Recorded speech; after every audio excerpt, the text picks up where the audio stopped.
안녕하세요, 여러분. 저희 외할머니가 살아계셨을 때 이런 말씀을 하셨어요. 자기 자식 홀대하는 집에는 절대로 시집가면 안 된다고요. 자식이란 그저 존재하는 것만으로도 사랑스러운 존재인데 그런 자식을 홀대하는 건 분명히 그 집 부모에게 문제가 있는 거라고요. 그런 곳에 시집가서 시집살이 힘들게 할까봐 무척 걱정을 많이 하셨어요. 저는 어릴 때 외할머니 밑에서 자라서 영향을 많이 받았거든요. 그리고 한 가지 더, 가족끼리 결속이 너무 강한 집안은 피하라고 말이죠. 그 안에 네가 가족으로 인정받기까지 시간도 많이 걸릴 것이고 결국 제가 소외감을 느낄 거라고 하셨죠. 그런데 외할머니께서도 모르는 게 있었나 봐요.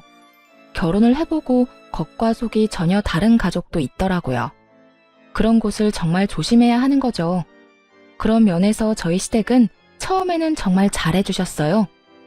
어머, 어서 와요. 우리 아들한테 여자친구가 있다는 말을 듣고는 얼마나 깜짝 놀랐는지 몰라요.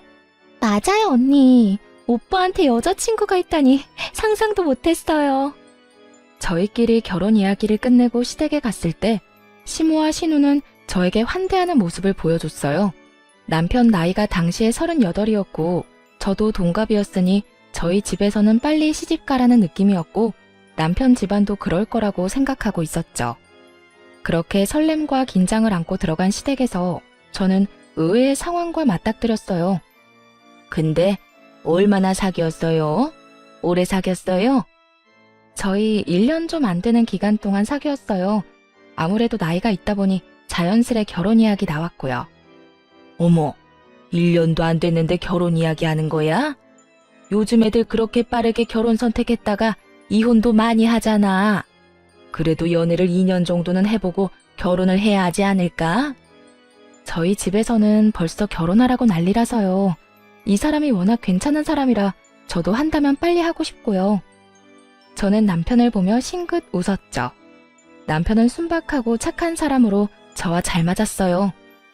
우리 아들이 괜찮기는 한데 이렇게 쉽게 결정해도 되나 모르겠네. 상견례도 솔직히 나는 좀 이르다는 생각이고 좀 더 사귀어보고 결정하는 게 낫지 않을까? 이상한 기분이었어요. 분명 반기는 표정이었는데 입으로 나오는 말은 그와 정반대였거든요. 계속 상견례를 미루면서 결혼을 더 신중하게 생각하라는 그런 이상한 말만 하더라고요. 보통은 나이 40이 다 되어가는 노충과 가들은 빨리 결혼시키라고 하지 않나요? 그런데 오히려 더 늦추고 있더군요.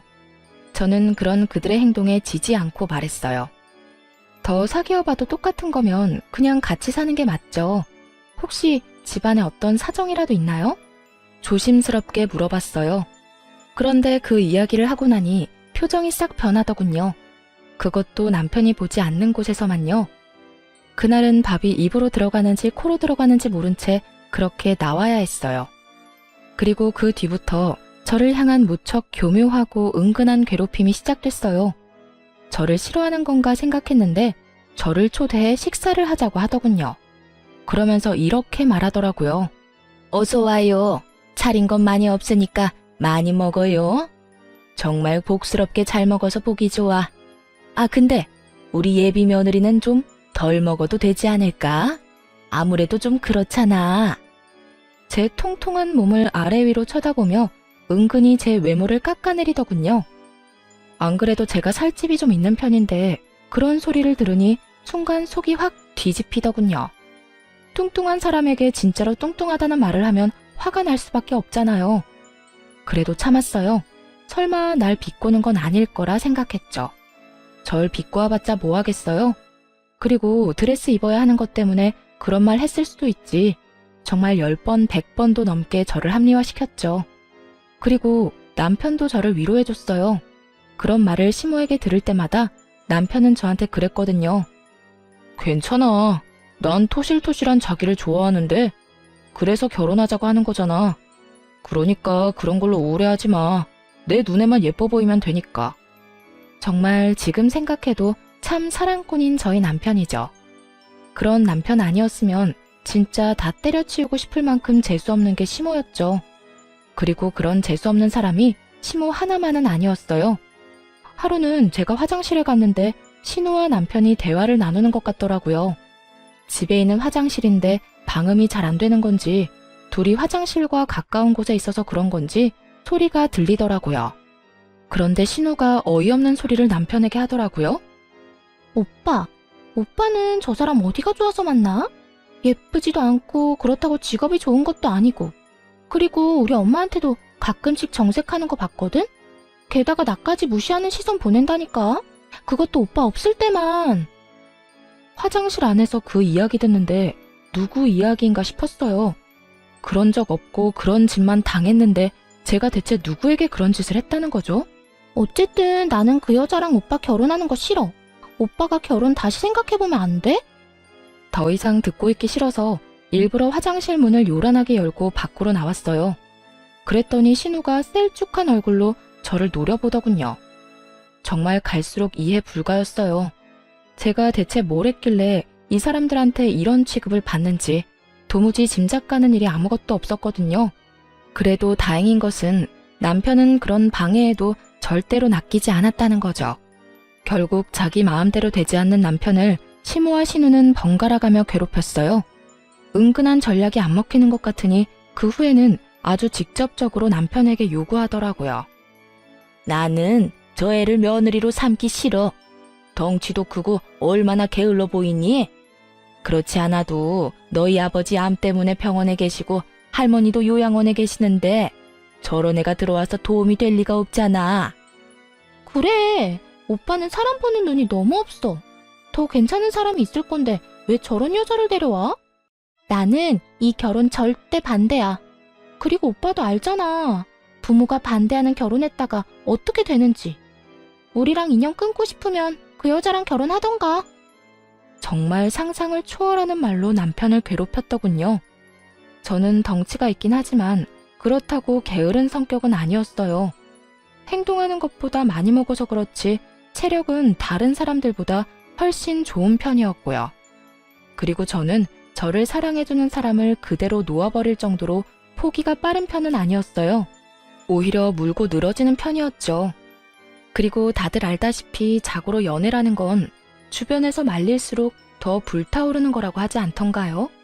친구처럼 잔잔하고 평화롭던 저와 남편의 사랑은 방해꾼의 등장으로 뜨겁게 불타올랐거든요. 저는 어떤 방법을 써서라도 남편과 결혼을 하기로 결심했어요. 정당한 이유도 없이 까이는 건 제 성격에 맞지 않았거든요. 그리고 당한 대로 갚아주는 게 제 성격이라 저도 시모와 신우 몰래 준비를 좀 했어요. 남편이 결혼을 일찍 하려는 이유는 시부에게 결혼한 자신을 보여주려는 것도 있었거든요. 그렇지만 그 시부가 지병으로 병원에 입원해서 치료를 받는 중이라 밖으로 나오지 못했던 상황이었죠. 제가 남편에게 부탁했어요. 아버님 많이 안 좋으신 거야? 나와서 밥 한 끼 정도 못 하셔? 외출은 가능하셔. 다만 집에서 모시기 어려운 상태라 요양병원에 모시고 있는 거거든.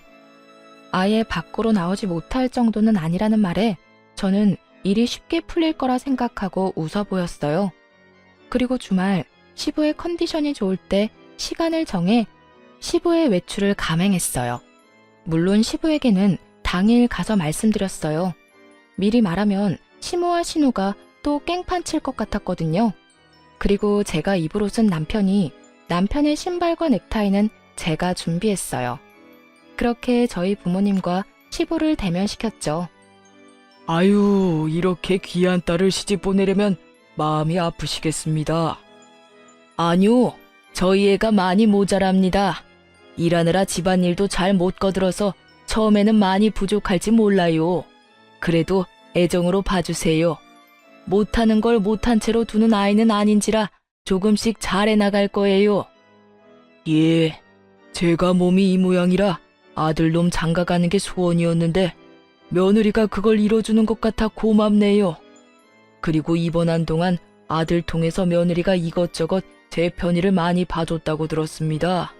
이렇게 야무지니 우리 아들은 복받은 거지요. 시부가 입원한 동안 남편을 통해서 시부에게 이것저것 챙겨줬거든요. 특히 병원 생활로 입맛 없을 것 같은 시부를 위해 맛있는 음식도 많이 넣어드렸고 안에 있을 때 심심하지 마시라고 좋아하시는 책도 많이 보내드렸거든요. 그렇게 여러 면으로 도장을 쾅쾅 찍어 놓은 보람이 있었어요. 시부가 저를 무척 좋게 봐줬어요. 그러면 지체하지 말고 어서 나를 잡는 게 어떻겠습니까? 줘야 좋지요. 최대한 빨리 잡아서 제가 손주라도 볼 수 있으면 정말로 여한이 없을 것 같습니다. 결국 제가 원했던 그 말이 시부의 입에서 나왔어요. 시부 덕분에 저희는 결혼 허락을 받았어요. 그리고 날짜 잡는 것까지 이야기하고 소소한 이야기로 분위기가 무르익었는데 그제야 시모와 신우가 뛰어오더군요. 사실 두 사람에게도 상견례 한다고 미리 말해놨거든요. 시부가 온다는 이야기만 쏙 빼놓고 말이죠. 당연히 제가 전화하니 네가 뭔데 멋대로 상견례 날짜 잡냐며 가지 않을 거라고 코웃음 치던 시모였는데 시부가 있다는 걸 남편에게 뒤늦게 듣고 놀라 달려온 거였어요. 이게 뭐 하는 거야? 당황한 시모와 신우를 앞에 두고 시부가 말했어요. 당신 도대체 이런 중요한 날 왜 늦은 거야? 너도 상견례 계속 미룬다는 말은 들었다만 이런 자리에까지 늦어? 여보, 다시 한번 생각해봐요. 당신 아파서 그런 거면 그런 생각 버려요. 당신 지금보다 더 오래 건강하게 살 수 있는데. 그리고 저는 지금이 기회라는 걸 잘 알았어요. 시모와 신우가 왜 저를 탐탁치 않아 하는지 물어볼 처음이자 마지막 기회요. 어머님, 그런데 이 사람도 이제 곧 40인데 결혼을 미루는 이유가 따로 있을까요? 저나 남편에게 문제가 있는 것도 아니고 양가 집안에 나쁜 일이 있는 것도 아닌데. 그리고 40이 다 돼가는 저희가 1년 정도 사귀었으면 많이 사귄 거라 생각하는데 정말로 이해가 안 돼서 여쭤보는 거예요. 저희가 왜 이 결혼을 더 끌어야 하는지 저희한테 설명 좀 해주세요. 그래야 저희도 납득하고 그 말에 따르던 말던 하죠. 시모가 또박또박 할 말 하는 저를 살짝 째려보더군요. 저도 엄마 아빠 위세가 있으니 무섭지는 않더라고요. 그리고 무엇보다 시부가 있는 앞이었잖아요. 아들의 결혼을 그 무엇보다 축복하고 좋아해주는 시부가 있는데 제가 뭐가 겁나겠어요? 시부 위세를 등에 업고 물었죠. 그랬더니 시부도 말하더라고요. 그래, 내 며느라가한테 다 들었어. 대체 왜 그런 짓을 했어? 듣고 있으니 내가 기가 막히고 어이가 없어서 언제든 빨리 결혼시키고 싶다며. 나한테 한 말이랑 애들한테 하는 말이 왜 달라? 그러자 시모가 입을 꾹 닫더군요. 뭔가 있는 것 같았지만 말하지 않더라고요. 그게 무슨 이유인지는 모르겠지만 시부에게도 말하지 못할 만큼 비밀스럽고 문제가 되는 것임에는 틀림이 없어 보였죠. 그날을 기점으로 제 안에서 시모는 꿍꿍이가 있는 사람 1위에 올라섰어요. 그렇지만 시부를 끌어들인 보람이 있었는지 결혼은 빠르게 진행됐어요. 조금만 더 늦었으면 다음해 말까지 기다렸어야 할 뻔했거든요. 결혼 과정에서도 여러 가지로 성가시게 하던 시모는 시부의 전화 한 통이면 쪼그라들어서 결혼 준비는 문제없이 해나갔어요. 그렇게 저와 남편은 결혼을 했어요. 그리고 가장 먼저 한 건 남편의 통장 관리였죠. 남편은 매달 50만 원씩 시모에게 용돈을 주고 있었어요. 솔직히 너무 많다 싶었지만 그건 남편이 자기 부모에게 주는 거니 제가 손댈 부분이라고 생각지 않았어요. 게다가 시모도 조모와 시부를 돌보느라 많이 힘든 건 사실이었거든요. 남편에게 듣기로는 조모도 살아계시는데 1급 시력장애와 노환으로 요양원에 계신다고 했거든요. 그러니 시모는 본인의 남편 병간호도 해야 하고 시어머니의 병간호도 해야 하는 상황이었던 거죠. 직장을 다니지는 않지만 힘든 일을 하는 분이니 그 정도 용돈 드리는 건 아깝지 않다고 생각했어요. 그렇게 결혼하고 6년쯤 지났을 때는 서로가 서로에게 어느 정도 익숙해진 상황이었어요. 시모와 신우는 마주칠 때마다 저를 노려보긴 했지만 예전처럼 막무가내로 굴지는 않았어요. 이미 결혼을 했으니 더 이상은 무의미하다고 생각했을지도 모르죠. 그리고 그때쯤에는 남편과 제 사이에 아들이 태어났기 때문에 분위기가 누그러진 거라고 생각했어요. 시모와 신우가 아이에게 뭔가 사주거나 엄청 예뻐하는 건 본 적 없지만요. 제가 그 부분에 대해서 남편에게 엄청 화를 낸 적 있거든요. 그랬더니 남편이 약간 곤란한 표정을 지으며 저한테 그 이유를 명확하게 설명해 주더라고요. 어머니가 우리 아이 안아주지 않아도 너무 마음 쓰지 마. 사실은 어머니가 새어머니거든. 그래도 여태껏 나 키워주셨어. 그러니까 그 부분은 깊게 생각하지 마. 어머니도 핏줄에게 더 마음이 가는 거겠지. 나 키워준 것만으로도 고맙게 생각하고 있어. 그 이상 바라면 욕심이지. 남편의 이야기를 듣고서야 이 사람들이 왜 남편 결혼에 그다지 흥미가 없었는지 조금은 이해할 수 있게 됐죠. 자기 자식이 아니니까 결혼을 늦게 가든 노총각으로 늙어 죽든 상관 안 한 모양이다 싶었어요. 솔직히 애가 생긴 후 제가 애와 떨어질 수 없다 보니 시댁과 만남을 계속 피할 수 있었거든요. 그러다 얼마 전 시모가 외출하려다 계단에서 구르는 바람에 다리뼈가 골절되는 사건이 벌어졌어요. 골절된 뼈가 붙을 때까지 병원에 입원했는데 나올 때 저희가 시댁으로 모셨어요. 그런데 가는 차 안에서 시모가 툭 한마디를 내뱉었어요. 우리 집 말고 너희 집으로 가자. 네? 저희 집이요? 그래. 시어머니가 다쳤는데 너희는 그냥 집에만 내려다주고 갈 생각이었니? 지금 당장 거동도 제대로 못하는데 목발 짚으니 겨드랑이랑 어깨도 너무 아프고 온몸이 별로야. 그러니 너희가 내 수발 좀 들어야겠다. 저는 당황했어요. 이제 막 새돌이 된 아기가 있는 맞벌이 집이었어요. 남편은 야근이 잦았고 저는 퇴근과 함께 육아 시작인 사람이었거든요. 그런 상황에서 시모까지 떠맡으라는 건 너무한 일이었어요. 어머님, 저희 맞벌이에요. 게다가 애까지 키우고 있어서 어머님 수발 드는 게 쉽지는 않을 것 같아요. 아니면 아가씨 댁에 가 계시는 건 어때요? 아가씨는 혼자 사는 데다가 일도 재택근무인 걸로 아는데. 언니, 생각이 있는 사람이에요? 결혼도 안 한 제가 어머니랑 같이 살면 어떤 인간이 나랑 연애하고 싶겠어요. 나 평생 노처녀로 늙어 죽게 만들려고 작정했어요. 그리고 이런 일에 맨입으로 해달라는 것 자체가 좀 경우 없는 일 아닌가요? 어머님이 평생 아프실 건 아니잖아요. 다리만 나으면 집으로 돌아가실 텐데 무슨 그런 소리를 하세요? 그리고 저희도 그냥 모셔달라는 건 아니에요. 어머님께 드리는 용돈에 더 못해서 한 달에 100만 원 어머님 편으로 붙여드릴게요. 그걸로 어머님 모셔주면 될 것 같은데. 꼴랑 100만 원으로 누구한테 그딴 일을 시켜요? 그리고 그 100만 원 중에 절반은 엄마 용돈이잖아요. 사람을 그따위 싼값에 부려먹어도 되는 일이에요? 200만 원 맞춰주면 생각해 볼게요. 상상을 초월한 금액에 슬금슬금 열이 나더군요. 아가씨, 보자하니 너무하시네요. 어머님 자식이 남편뿐이에요? 아가씨도 어머님 모실 자격 충분한데 그럼 저희한테 돈 주세요. 그 돈 받고 제가 일 그만두고 어머니 모실 테니까. 그만해라. 아들이 어머니 모시는 게 당연한 일이지. 너가 모시기 싫어서 내 딸한테 그런 소리 하는 거야? 먼저 돈 이야기 꺼낸 건 아가씨예요. 어쨌든 저희는 상황상 어머님 못 모시니까 아가씨랑 저희랑 모은 돈으로 요양병원이나 재활병원에 들어가서 치료라도 받으세요. 아들아, 네 와이프 하는 거 보고 할 말 없니?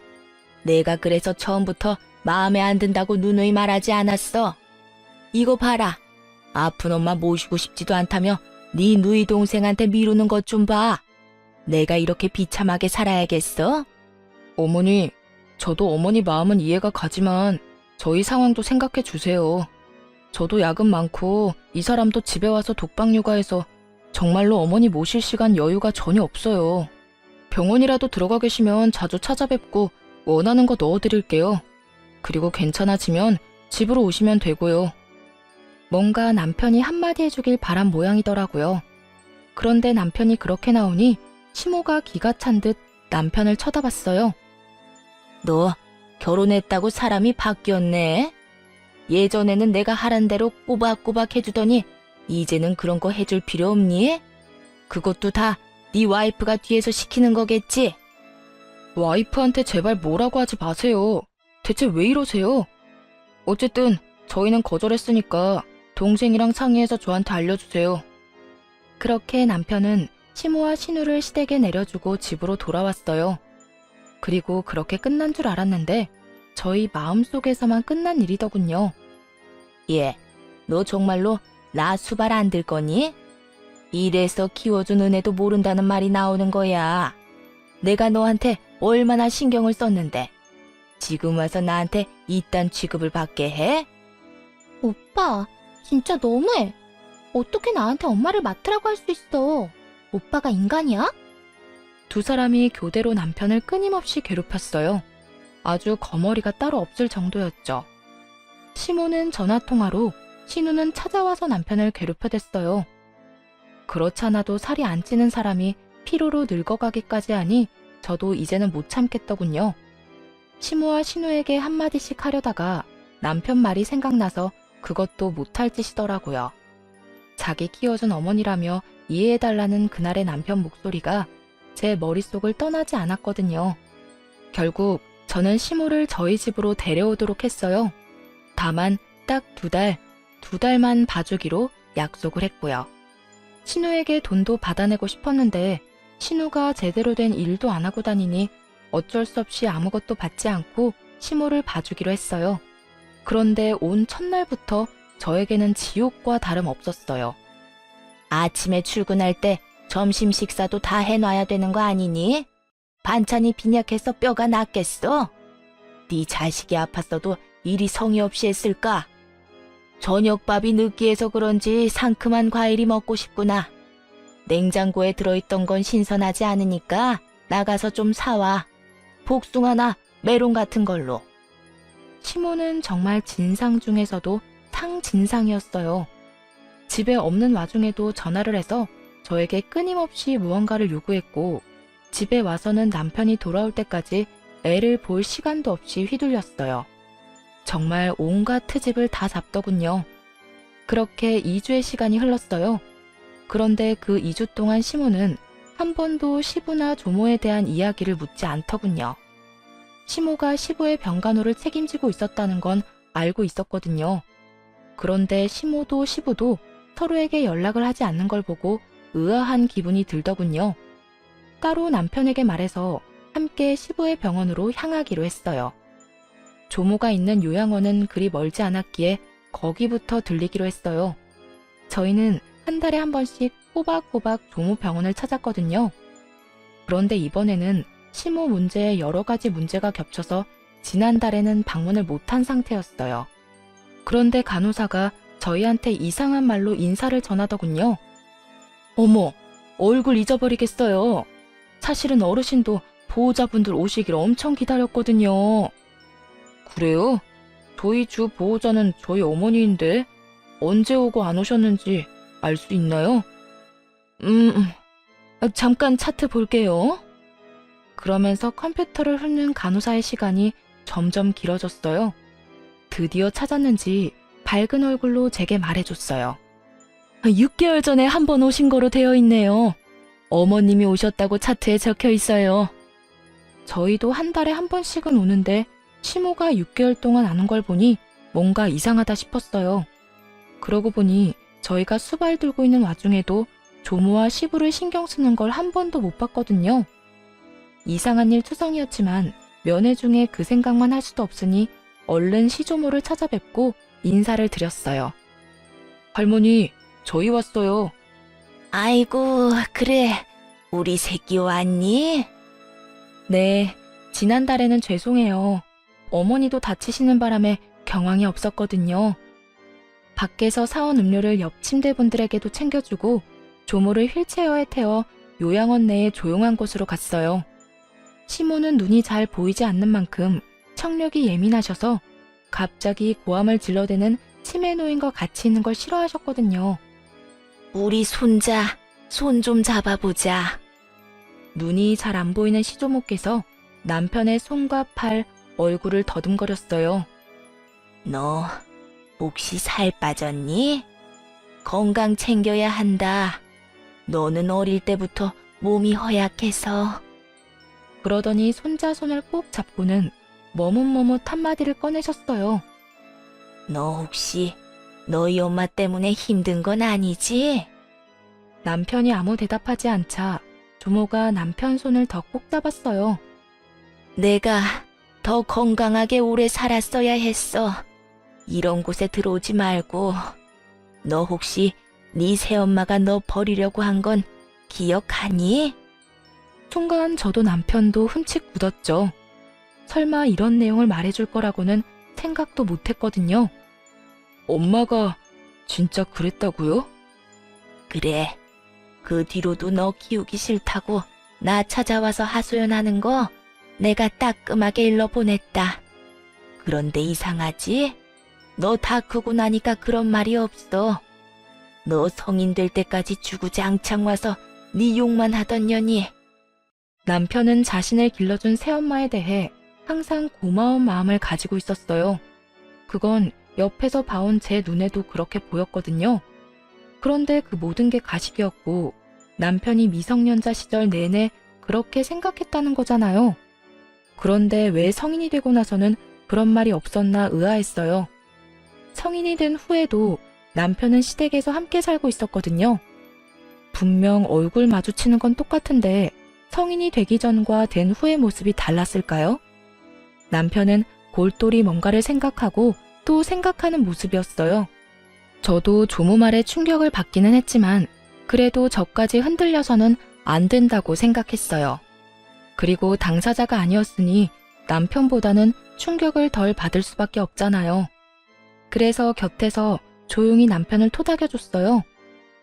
시조모와 면회를 끝나고 시부 병원으로 향하는 내내 남편은 뭔가를 생각하는 것처럼 아무 말도 하지 않았어요. 저도 그런 남편의 모습이 어색했지만 옆에서 눈치만 보고 있었죠. 그리고 시부 병원에 도착해서 남편이 한 일은 시모가 언제 병원에 왔었는지였어요.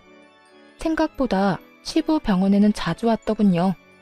시부가 입원한 기간이 그리 길지는 않았는데 1, 2주마다 꼬박꼬박 왔더라고요. 그래도 시어머니보다는 남편이 좋은가 보다 싶었는데 시부 말을 들어보니 그건 또 아니더군요. 아버지, 저 왔어요. 혹시 어머니가 자주 찾으셨어요? 자주 찾아왔다 마다 아주 올 때마다 귀찮아 죽겠다. 너 혹시 네 어머니 홀대하고 있는 건 아니냐? 시부의 갑작스러운 말은 시모와 정반대였죠. 남편이 갸웃하더니 시부에게 말했어요. 왜 그렇게 말씀하세요? 그렇지 않고서야 너희 엄마가 와서 그런 말을 할 리가 없잖아. 네가 요새 서운하게 대한 건지 결혼하고 나서 엄마한테 관심을 안 줘서 그런 건가? 자꾸 자기를 보험금 수령자로 해달라. 집은 딸한테 주라며 나한테 요구를 하잖아. 요새 네 동생이 너희 엄마 모시고 있다던데 어머니 잘 들여다보고 신경도 쓰고 그래라. 네가 자기한테 신경 안 쓴다고 딸밖에 없다며 지금 살고 있는 집 명의 네 동생 앞으로 돌려달라는데 네 엄마가 얼마나 불안했으면 그런 소리를 했겠냐. 이제 너도 엄마 알아서 챙겨드리고 그래. 보험금 수신인을 바꿔달라는 말이 이렇게 무섭게 들리긴 처음이었어요. 어머니가 그런 말을 하셨어요? 그럼 동생은 별말 없었어요? 너희 할머니 돌보는 것도 네 여동생이 하고 싶다고 하더구나. 그것 때문에 매달 돈 필요하다고 해서 돈 좀 주고 있어. 50만 원씩. 저와 남편은 순간 뒤통수를 제대로 맞은 기분이 들었어요. 조모 병원에 넣어두고 돌봐주지도 않던 신우가 돈까지 받아갔다는 이야기에 남편 눈이 뒤집어졌어요. 왜냐면 조모에게 필요한 물건이 있으면 본래 주 보호자에게 연락이 가는데 주 보호자가 연락을 받지 않으면 그 다음 보호자에게 연락이 오거든요. 그래서 간호사가 남편에게 매번 전화를 했어요. 필요한 게 있을 때마다 챙겨달라고 말이죠. 그래놓고 지금 시무마저 우리에게 넘기고 자기는 아무런 노력 없이 돈만 챙겨가고 있었으니 남편이 느꼈을 배신감이 상상도 되지 않더군요. 시부 옆에서 수발 들면서 시부에게 뭐라도 뜯어내려고 안간 힘을 쓰는 시모의 모습을 본 것 같아 저도 기분이 안 좋았고요. 사실 시댁 재산권은 전부 시부에게 있거든요. 여태껏 아무것도 안 주고 틀어지고 있으니 시모가 안달이 난 모양이었어요. 남편은 돌아오자마자 시모에게 따지더군요. 어머니, 혹시 제 결혼 반대한 거 제가 드리는 돈 때문이었어요? 그게 무슨 말이야, 뜬금없이. 아무것도 모른다는 듯 시모가 웃더군요. 남편은 그에 지지 않고 말했어요. 할머니한테 듣고 오는 길이에요. 저 성인 될 때까지 저 키우기 싫다고 그러셨다면서요. 어릴 때는 고아원에 갖다 버리라고 했다던데 사실인가요? 너 설마 그 늙은 노인 말만 믿고 나한테 이러는 거야? 옛날 일이야. 나도 기억도 안 나는 옛날 일. 그래서 아버지한테 가서 보험금 수령인 바꿔달라. 동생한테 유산 물려줘야 한다. 그렇게 열심히 개수작 부리신 거예요? 고아원 갖다 버리라고 할만하네요. 어릴 때 갖다 버렸으면 아버지 보험금이며 유산 다 어머니랑 동생 나눠 가지는 건데 안 그래요? 얘가 지금 무슨 소리를 하는 거야? 너 내가 여태껏 너희 집안에 얼마나 잘했는지 모르지? 젊어서는 너랑 딸 뒤치다꺼리 해야 했고 늙어서는 할머니랑 네 아버지 병수발 들어야 했어. 그리고 내가 네 엄마고 내 남편 본처인데 당연히 그건 요구할 수 있는 거 아니니? 그렇죠. 어머니가 진짜로 그런 일들을 했으면 당연히 모든 걸 받을만 하죠. 그런데 왜 아버지한테 거짓말하셨어요? 지금 어머니 모시고 있는 건 저인데 동생이 모시고 있다고 거짓말하셨잖아요. 그리고 할머니 병원에 가본 적은 언제예요? 반년도 넘게 가보지도 않았던데 그거 아버지도 알고 있긴 해요. 동생도 마찬가지예요. 할머니 모시겠다고 해놓고 반년 넘게 와보지도 않고 여태껏 그런 명목으로 아버지한테 돈을 얼마나 받아가셨어요? 내가 받아가긴 뭘 받아가? 당연히 받아야 하는 돈이지. 그리고 너 이러는 거 아니다. 여태 키워준 은혜도 모르고. 남편은 시모 말을 무시한 채 신우에게 전화를 걸었어요. 신우가 전화를 받자마자 다짜고짜 말하더군요. 앞으로 어머니 네가 모셔. 난 모실 생각 없으니까 당장 와서 데리고 가. 그게 무슨 말이야? 갑자기 1억이야? 오빠가 봐주기로 했잖아. 왜 말을 바꿔? 그리고 엄마가 무슨 짐이야? 왜 여기저기 왔다 갔다 하게 만들어? 그럼 네가 애초에 데려가던가. 왜 나한테 맡겼어? 너희 엄마잖아. 나도 키워준 은혜 다 갚았다고 생각하고 있어. 한 달에 50만 원씩 20년을 꼬박 들였어. 그리고 어머니 필요한 거 있을 때마다 너한테 전화한 적 있어? 나한테 전화 와서 다 해먹었지. 갑자기 왜 이래? 오빠 진짜 웃긴다. 우리 엄마가 오빠 키워준 은혜는 생각도 안 해? 엄마가 얼마나 고생해가면서 오빠를 키웠는데. 그리고 우리 엄마 없었으면 오빠도 엄마 없이 불쌍하게 자랐을 거면서 이제 와서 버리는 거야? 그래서 돈 줬잖아. 내가 벌어서 매달 용돈 줬잖아. 20년을 처먹었으면 많이 먹은 거 아니야? 내가 그렇게 보기 싫었으면 애초에 아버지랑 결혼을 하지 말았어야지. 내가 죽어도 우리 아버지 아들인데. 딸, 너희 오빠가 도대체 왜 이러는지 모르겠다. 너희 할머니 전화 받고 와서는 나를 돈이나 탐하는 여자로 몰아가는데 미쳐버리겠어. 이래서 검은 머리 짐승 거두는 게 아닌데 내가 그때 왜 애 있는 남자랑 결혼했나 몰라. 다리도 지금 덜 붙었는데 나 쫓아내려고 난리가 났어. 네가 어떻게 좀 해줘. 오빠, 이러면 나도 아빠한테 다 잃을 거야? 이르라고. 그러면 나도 똑같이 아버지한테 말씀드릴게. 너 할머니 모시겠다고 해놓고 요양원 처박아 놓고 반년 동안 가보지도 않고 필요하다는 물품 넣어주지도 않은 거 내가 다 말할게. 그럼 되겠네. 남편 말에 신우가 입을 딱 닫더군요. 자기가 잘못한 게 있으니 대꾸할 말이 있을 리가 없죠. 뭐가 됐든 난 절대로 엄마 안 모셔. 부양 안 할 거야. 어머니 기분 좋으시겠어요. 하나뿐인 딸이 절대로 어머니 수발은 안 든다네요. 근데 어쩌죠? 이제 저도 당신 자식 아닌데. 친자가 아니니까 부양 의무는 없는 거 맞죠? 친자식한테 부양하라고 하세요. 남편은 그 길로 시모를 강제로 끌어내 차에 태웠어요. 그리고 신우 집 앞에 시모와 시모가 가지고 온 짐을 덜렁 내려놨죠. 시모가 고래고래 고함을 지르더군요. 네가 이러고도 무사할 줄 알아? 부모를 노상에 두고 가는 놈이 어딨어? 두고 봐라. 내가 너 용서 안 할 거야. 누가 부모예요? 자식 버리려던 계모 주제 부모? 웃기고 있네. 남편은 시모와 신우의 연락을 싹 다 무시하고 시부 병원으로 향했어요. 그리고 병원에 입원한 시부에게 다 이야기했어요. 시부가 그간의 이야기를 듣고는 충격을 받아 시모를 불러냈어요. 시모는 억울한 표정 한껏 지으며 신우와 들어오더군요. 여보, 내가 어떤 꼴을 당했는지 알아요?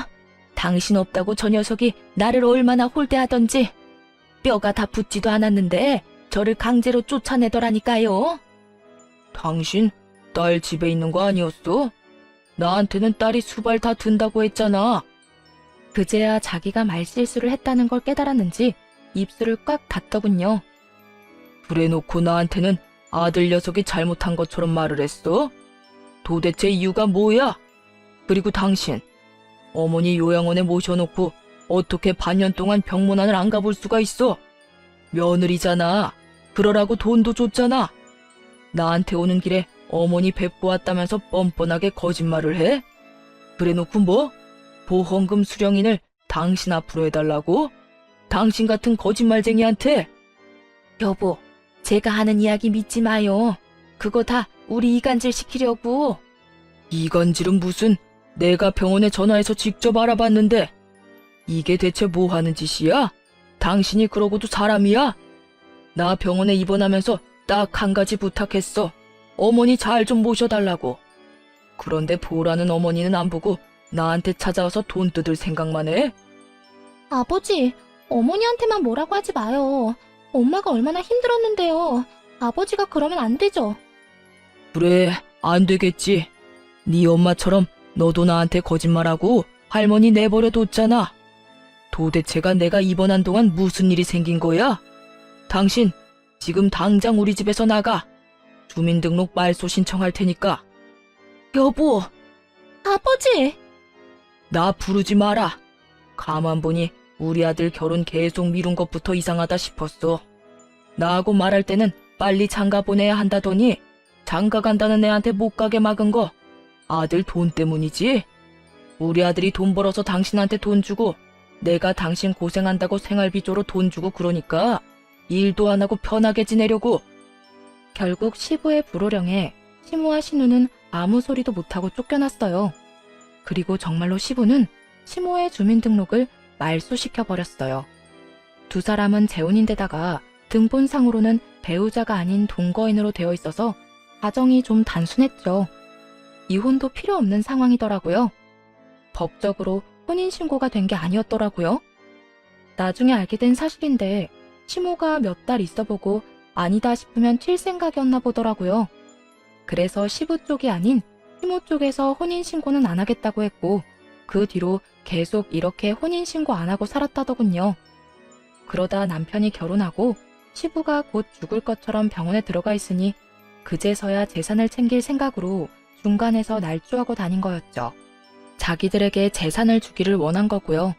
참 대담한 건지 미련한 건지 그렇게 시모가 주민등록지도 없이 붕 떠버렸어요.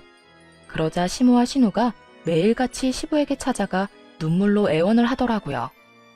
여보, 제발 우리 좀 살려줘요. 이제 나가면 우리는 어떻게 살아요? 주민등록만이라도 당신 앞으로 해줘요. 네? 잘못을 빌지 않고 자기 불쌍한 것만 내세운 꼴을 보니 아직도 정신 못 차렸다 싶었죠. 내가 미쳤어?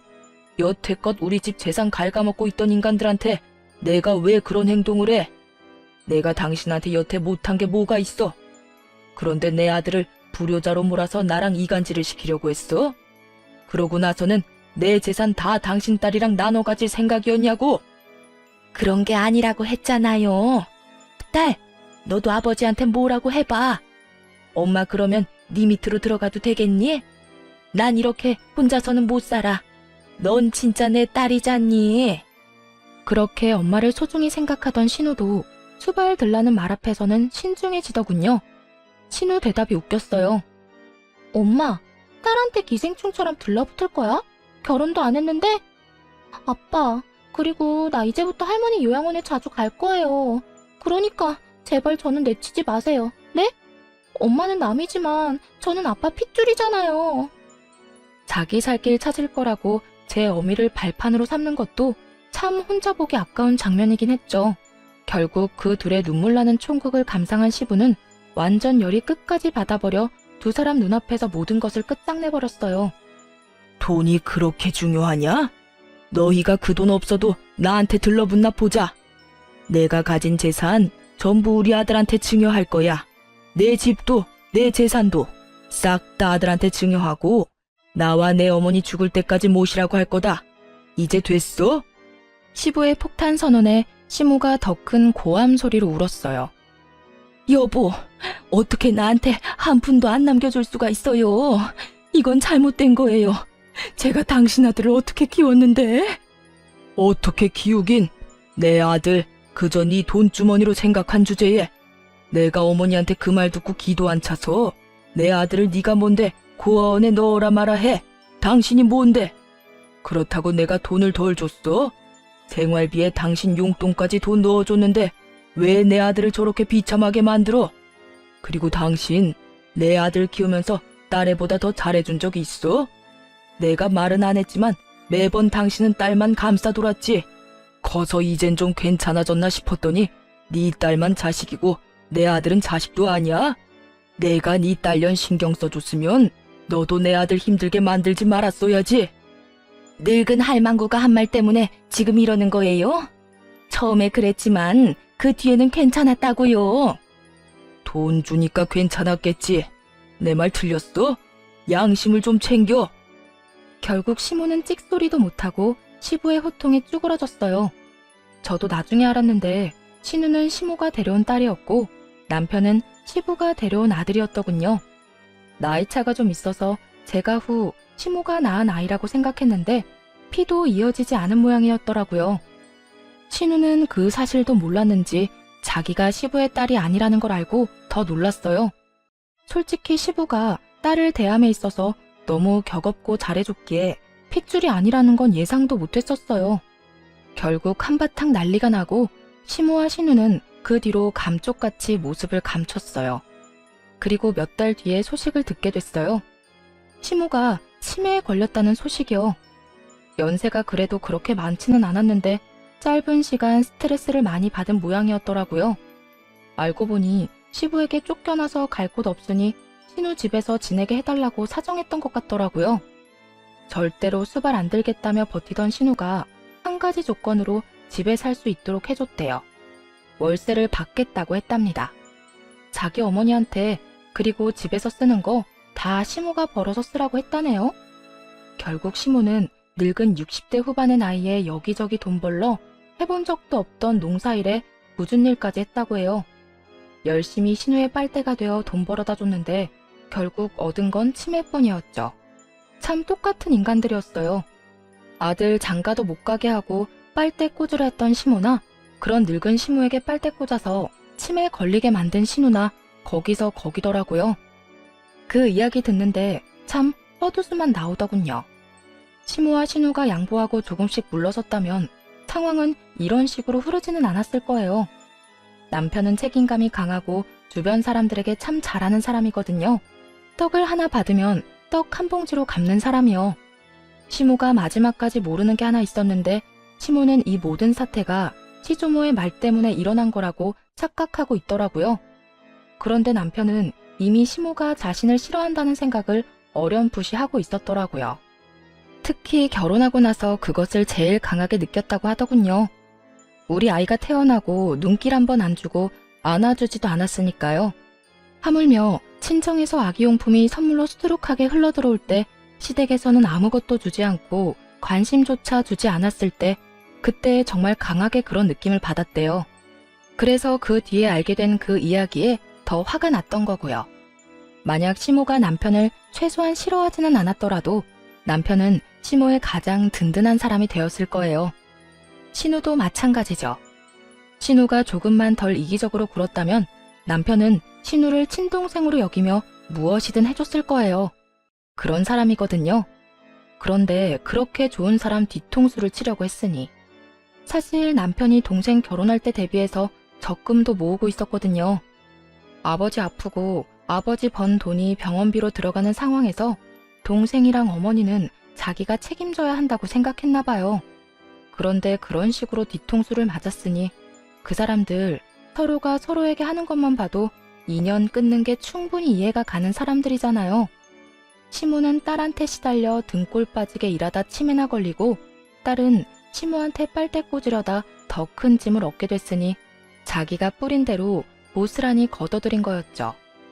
어쨌든 이제라도 그 무시무시한 모녀들과 인연을 끊게 돼서 다행이라고 생각해요. 정말 남편 잘 만나도 시댁 잘못 만나면 큰일 나는 일이더라고요. 남편은 좀 침울해 보였지만 지금은 더 개운한 모습이고요. 시부와 시조모는 저희가 자주 들리고 외박해서 집에 자주 모시니 예전보다 더 좋아하세요. 지금까지가 제 사연 끝입니다. 어떠셨나요? 많은 의견 댓글로 써주시면 감사하겠습니다. 여러분, 항상 건강 조심하시고 비 피해 없으시길 바랍니다. 감사합니다.